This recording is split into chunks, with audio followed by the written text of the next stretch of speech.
Umaga nitong January 14, 2022, abala si City of San Fernando, Barangay Malino, Kapitan Rody Garsunga sa pagbigay ng census form sa ilang opisyal ng barangay. Para ito sa pag-arangkada ng kanilang pangangalap ng impormasyon sa mga unvaccinated na kabalin. Anya, bago pa maibaba ang atas ng Department of the Interior and Local Government o DILG ay mayroon na silang master list. Ngunit upang maiproseso ng tama ang encoding, ang pagbabahay-bahay ay kanila umanong gagawing muli. Yung simula ng COVID, nagkaroon tayo ng mga listahan ng mga household. So babalikan natin yung mga yon, bigyan natin sila ng forms na ginawa natin dito sa barangay na bilang magagamitin nila para malaman natin kung sino yung nasa barangay and at the same time kung sino yung mga na-vaccine at hindi.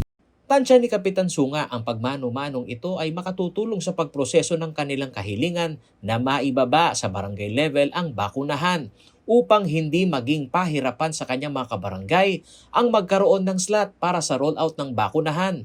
Ang nangyayari na umano ngayon dahil sa ipinaiiral na no vaccine no entry policy, dinudumog ng mga tao ang mga mega vaccination sites na limitado lamang sa slot.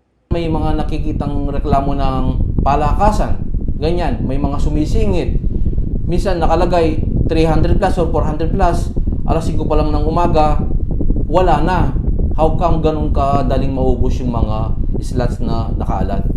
Bukod sa personal details, kasamang sasagutan kung bakunado o hindi bakunado ang mga miyembro ng isang household. Kasama din sa mga questionnaire ang status ng voters registration sa barangay. Ayon kay DILG Pampanga Director Mirby Fabia, bukod sa data gathering, kasama rin sa proseso ay ang encoding dahil may direktang link na umano ang barangay sa Provincial Health Office. Naglabas na po ako ng memorandum sa lahat ng kapitan na ikutin na per bahay na talaga. At nagsasubmit naman, nasa PHO lang. Diretso kasi naka-Google link kasi siya.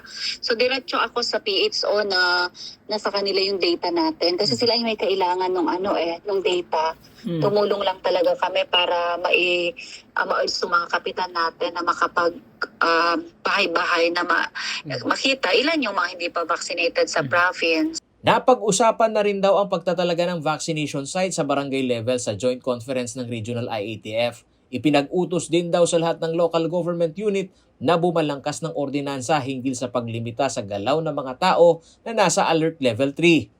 Meron na rin tayong mga resolutions ang mga local IATF natin regulating talaga the movement of unvaccinated individuals.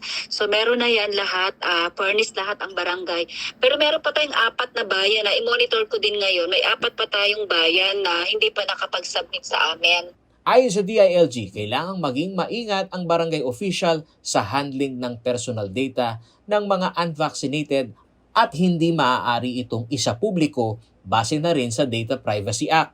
Hindi rin umano dapat arestuhin ang mga unvaccinated at kailangang malinaw din umano ang guidelines na sakaling lumabas ang mga iyon ay pinahihintulutan basta essential ang kanilang lakad. Paolo G. Santos, CLTV News.